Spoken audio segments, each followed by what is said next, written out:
Bonjour être humain. Et oui, on démarre sur une imitation d'un extraterrestre car aujourd'hui, on est sur une vidéo ultime, une vidéo qui va parler des rencontres qu'il y a eu dans l'histoire entre les hommes et les extraterrestres. Donc aujourd'hui, des histoires de malades sur les rencontres du troisième type.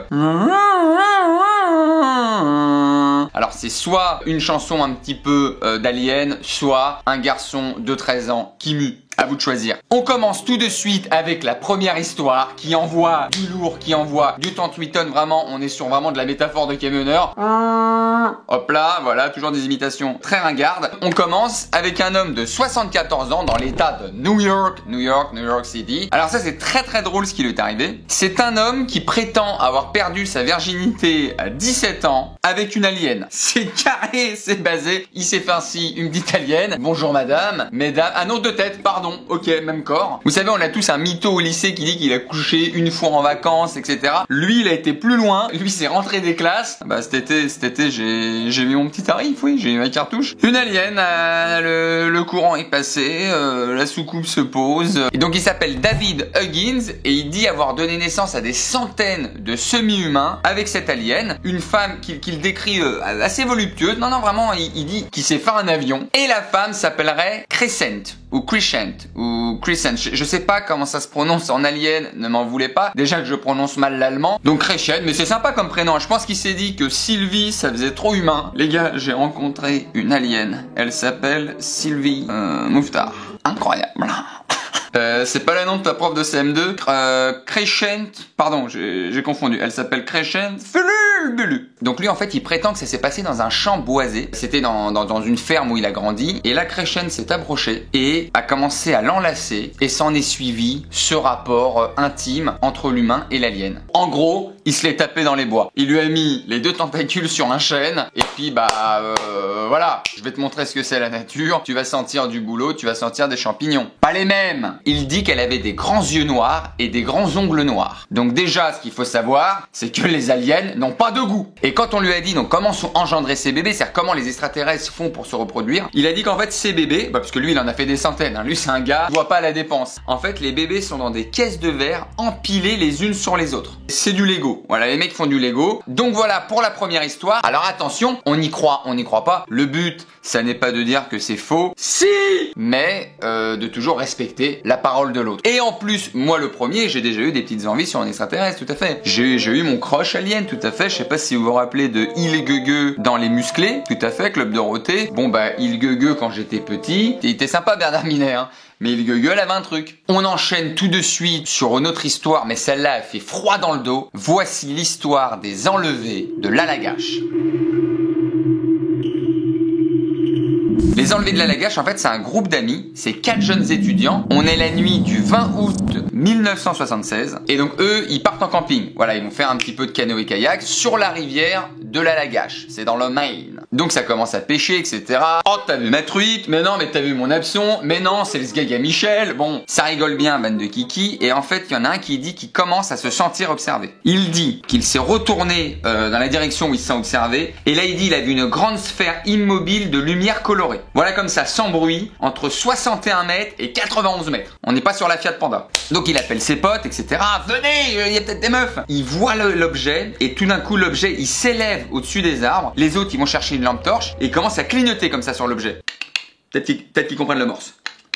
En fait, il est juste en train d'aveugler des gars qui essaient de conduire. Et donc forcément, il a alerté la soucoupe. Et tout d'un coup, de la soucoupe, il y a une énorme lumière qui commence à se diriger vers le canoë. Les autres, ils sont pris de peur. Forcément, tout d'un coup, c'est cacamou. Et ils commencent à pagayer, mais frénétiquement, pas pour sauver tout simplement parce que ça peut être dangereux, une soucoupe de 91 mètres qui essaie de te chercher. Le jour suivant, ils racontent leur expérience aux gardes forestiers. Ils disent, voilà, on a vu une soucoupe, voilà, les gars, là-bas. L'autre, il leur dit, écoutez, je m'appelle Bernard, j'ai 61 ans. Des petits merdeux qui fument des substances illicites et qui ont vu des éléphants roses conduire des vélos rouges, j'en ai vu des centaines. Des comme vous, c'est tous les matins que j'en vois. Alors vous êtes bien gentils, vous retournez chez vos parents, vous mettez vos pâtes d'Ève, vos pelles à tarte, vous allez danser du disco, vous faites les cheveux longs si vous voulez, mais vous me laissez tranquille, je ramasse des trucs moi. Donc ils ont oublié cette petite histoire et quelques années plus tard, il y a Jim, l'un des jeunes, qui commence à avoir des maux de tête très forts et qui fait une crise d'épilepsie. Il va voir le médecin lui dit bon comment ça se fait, est-ce que vous en avez déjà fait? Non, jamais, qu'est-ce qu'il a? Il commence à creuser un petit peu et Jim lui raconte cette histoire de « j'ai rencontré des aliens il y a quelques années et depuis effectivement je fais des rêves, je fais des cauchemars, je me lève la nuit, maintenant crise d'épilepsie, qu'est-ce qui se passe ?» Le médecin il lui dit attention hein, pilule rose, pilule bleue hein. Bon le médecin quand même il accorde du crédit et il dit à Jimmy bah on va faire les recherches quand même pour savoir ce qui se passe et ce qui s'est passé cette nuit-là. Et il l'amène à faire de l'hypnose. Donc il s'adresse également à un spécialiste en ovni, un chercheur. Donc ils font l'hypnose et là Jim et ses copains commencent à décrire ce qui leur est arrivé. Ils sont sous hypnose et tout leur revient. J'ai fait l'amour avec ma cousine et ils décrivent exactement ce qui leur est arrivé. Donc en fait ils auraient tous été transférés du canoë dans l'ovni par une lumière bleue, genre un genre de tube, ils auraient été aspirés. Fouh! Je fais les bruitages également. À bord, ils ont rencontré ce qu'ils disent des sortes d'humanoïdes. C'est certainement des gens qui nous ressemblent, mais en plus stylés. Qui auraient exercé un contrôle mental sur eux. Mentalement, ils sont bien au-dessus. C'est pas les mentalistes au camping de Karnak. Non, on est vraiment sur des personnes. C'est les professeurs Xavier dans les X-Men. Donc ils peuvent pas résister à leurs demandes. Ils leur demandent de se déshabiller, comme par hasard. Et les humains à poil. En fait, voilà, ils ont été en garde à vue, ils ont une fouille. Donc ils leur demandent de se déshabiller et ils commencent à les ausculter. Voilà, qu'est-ce que c'est un humain? Plop, plop, plop. Oh bah je vois que ça grandit, c'est bien foutu. Ferme les yeux, ouvre les yeux. Les deux tétons, quand je les pince, l'autre il hurle. Très bien, c'est rigolo. Je chatouille les pieds, il fait une grimace. Très bien. Et donc ils disent que durant cet examen, les aliens ont prélevé de la peau, de l'urine, des sécrétions génitales et même du sperme. Tout à fait. Je sais pas, je vais pas rentrer dans les détails. Je sais pas comment ils ont réussi à avoir du sperme. Mais bon bah les aliens ils ont fait le taf, en tout cas. Et donc fin de l'enquête qui a quand même été menée par des experts de la médecine, des ovnis, de l'hypnose, etc. Ils concluent qu'en fait, de nature objective, tout peut être vrai. C'est-à-dire leur revécu sous hypnose. Ils sont passés au détecteur de mensonges. Ils ont chacun eu une version qui corrélait exactement l'une à l'autre. Plus l'état physique dans lequel ils étaient, c'est-à-dire tout d'un coup des crises d'épilepsie, des cauchemars, etc. Ils ont conclu que ça pouvait être possible que ces 4 jeunes aient été vraiment enlevés par des aliens. Sachant que pour la petite anecdote, Bernard, le garde forestier, quand il entend ça, bon, il allume une pipe, il mange une omelette aux truffes. Hein. Lui, ça lui est passé un petit peu au-dessus de la casquette. On continue et on enchaîne sur une autre story. Celle-là, vraiment, elle est de bonne facture. C'est un jeune homme russe de 20 ans qui affirme avoir vécu sur Mars, puis il est revenu sur Terre. Tout va bien se passer, bonhomme. Il s'appelle Boriska Kiprianovich. Encore pardon pour cet accent russe. Kiprianovich. Peut-être mieux. Alors, faut savoir que lui, c'est un surdoué. Il avait à peine 1 an quand il a su écrire et dessiner. Moi, à 1 an, j'étais content quand je rotais, quoi. Ça me faisait sourire. Chacun ses capacités. Et donc, il a vraiment des capacités intellectuelles hors du commun. Et lui, il explique ça comment? Lui-même, il dit, mais en fait, les gars, moi, je viens de Mars. Voilà. Et en fait, il explique le jeune que lui, en fait, c'est un pilote de vaisseau spatial. Ce que je vous dis est vrai, hein. Vraiment, il y a pas de prise de drogue, hein. Il s'est pas pris une pilule de LSD. Je suis vaisseau spatial. Il explique être le pilote d'un vaisseau spatial et que il aurait traversé justement tout l'univers pour arriver sur Terre. Et c'est pour ça qu'il aurait une si grande connaissance dans les étoiles, alors que ses parents lui ont jamais parlé. Ou à la limite, son père lui a dit, tu vois là, c'est l'étoile du berger. Quand tu marches au nord ou attends.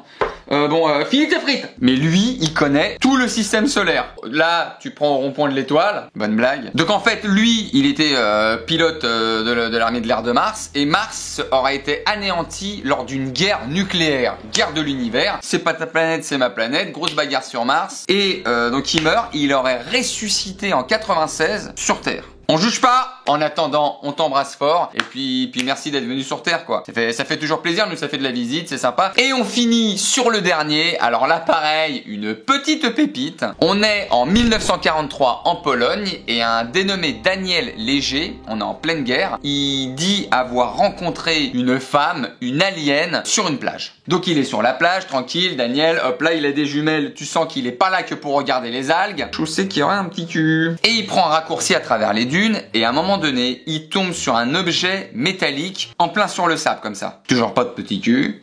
Donc il s'approche et là il se dit je vois une forme humaine qui est ensablée et qui essaye de dégager manuellement une partie du vaisseau. Parce qu'elle était emprisonnée. Il dit je reconnais une femme grande, blonde, assez mince, avec des hanches larges. Voilà. Bon, comme par hasard, c'est pas un thon. Voilà, il tombe sur un avion de chasse et il dit qu'elle avait une combinaison moulante avec des bottes en cuir. Donc en fait, il est tombé sur Captain Marvel. Donc il commence à aider la femme. Foutu pour foutu, il y a peut-être moyen d'engager la conversation. Mais il voit vite qu'il se comprend pas. L'autre, elle a une langue inconnue. Elle lui fait des gestes.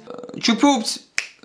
Excusez-moi, alors je ne parle pas alien, hein, mais il faut imaginer ça comme ça. Il comprend qu'elle a besoin d'aide. Il l'aide un peu là comme ça pendant une dizaine de minutes à dégager le vaisseau du sable. L'alien, la nana, elle est hyper contente. Elle essaie de le remercier. Il lui dit: je ne te comprends pas, arrête. Mais elle a l'air ravie et très contente. Elle tapote comme ça sur sa poitrine avec la main, comme ça.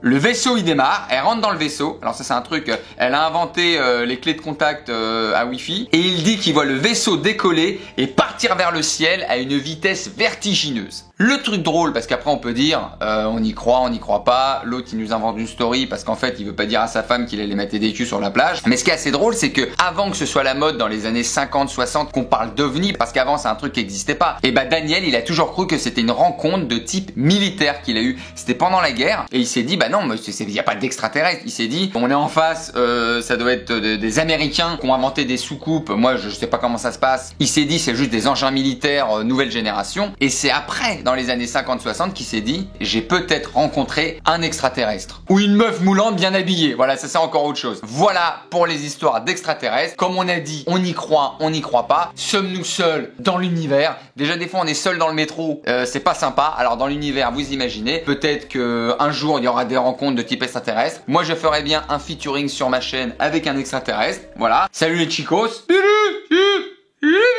Bon, mettra les sous-titres. Merci à vous de m'avoir écouté. Si vous avez rencontré vous-même des extraterrestres ou des aliens, n'hésitez pas à me le mettre en commentaire. Ça peut être intéressant, voilà. Vous êtes peut-être vous-même un extraterrestre comme Boris. Là, vous étiez peut-être pilote sur Mars ou tout simplement vendeur de pommes. C'est sympa aussi, hein, si vous avez des tartes tatin sur Pluton. Merci à vous de m'avoir écouté. Je vous embrasse très très fort. Je vous dis à très très vite. Et d'ici là...